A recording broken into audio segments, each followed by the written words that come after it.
கப்ஸா கப்ஸா செய்ய வெங்காயம், தக்காளி, பச்சை மிளகா, புதினா, மல்லி இலை. அதுக்கப்புறம் இது தக்காளி வெங்காயம் பேஸ்ட்டாக அரைச்சிட்டேன். இப்படி நிறைய நறுக்கிட்டு இருக்க முடியாது, வேறு டைம் குயிக்காக ஆகணுண்டு. இஞ்சி பூண்டு, இது பட்டை, கிராம்பு, ஏலக்காய், ஜீரகம், அதுக்கடுத்து கசகசா, அதுக்கடுத்து கொஞ்சம் கடல் பாசி எல்லாம் போட்டு அரைச்சி வச்சுருக்கேன் பொடியாக்கி. அதுக்கப்புறம் சாப்பாடு வேலையை ஸ்டார்ட் பண்ணிடலாம். எல்லாம் ரெடியாக இருக்குது. கப்ஸா பண்ண போகிறோம். ஒரு காஞ்ச லெமன் எடுத்து வச்சேன். காஞ்ச லெமன் ஒன்று இருக்குது.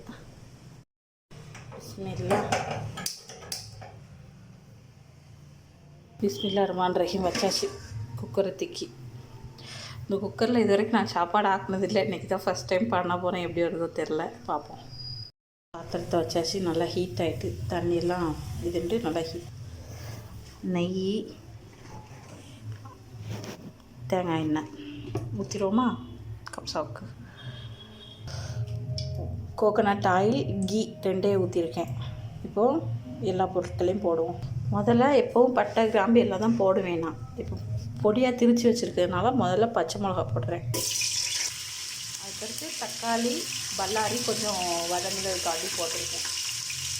நான் பேஸ்ட்டு பண்ணி வச்சுருக்கிறதுனால அதை தான் ஊற்றுவேன். இப்போ அதாவது பேஸ்ட்டு அப்படியே ஊற்றோம்னா நிறைய எண்ணெய் குடிக்கும், நிறைய நெய் தேவைப்படும். இப்படி பண்ணோம்னா கம்மியான எண்ணெயிலே அரைச்சி ஊற்றினாலும் அதுக்குள்ளே பக்குவத்துக்கு கரெக்டாக வரும். அதனால் கரம் மசாலா போட்டுருவோம். கரம் மசாலாவை ஒரு காஞ்ச லெமன் எடுத்து வச்சேன்னா எடுத்துக்கிட்டேன்.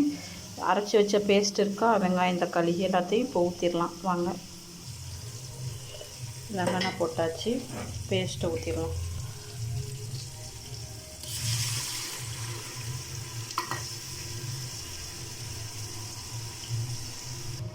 இஞ்சி பூண்டு பேஸ்ட் இருக்குது. இப்போ இஞ்சி பூண்டு பேஸ்ட்டை இறக்கிடலாம். வெங்காயம் தக்காளி போட்டதுக்கப்புறம் இந்த சாறு எல்லாம் ஊற்றினதுக்கப்புறம் எல்லாம் பிரிஞ்சு வந்துடுச்சு. இப்போ இஞ்சி பூண்டை சேர்த்துடலாம். அம்புட்டு புதினா மல்லியெல்லாம் எடுக்கலை, கொஞ்சோண்டு இப்போ போடுறேன் தாளிப்புக்கு. இதுக்குள்ளே போடுறதுக்கு அம்புட்டையும் போடக்கூடாது. ஆனால் உப்பு எல்லாமே போட்டுட்டேன். நான் இப்போது கிண்டிடுவோம். நல்லா அந்த மசாலா நல்லா அந்த எண்ணெயெல்லாம் கொப்பளிக்கு. இப்போ தான் லைட்டாக சைடில் இப்போ அளவு தண்ணி எடுத்து வச்சுருக்கேன், ஊற்றிடுவோம் குக்கரில். நல்லா அந்த கலர் வந்துருச்சு, மசாலா வெந்த கலர்.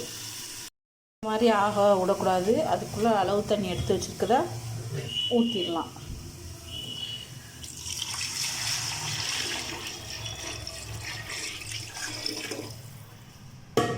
இப்போ நல்லா அடி பிடிக்காத அளவுக்கு நல்லா கிண்டணும்.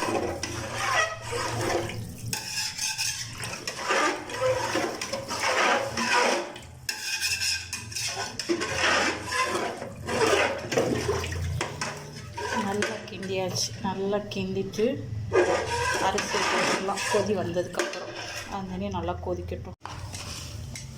குக்கரில் ரெடி ஆயிடுச்சு. இதனால நல்லா தான் வந்திருக்கு, உறுதியாக.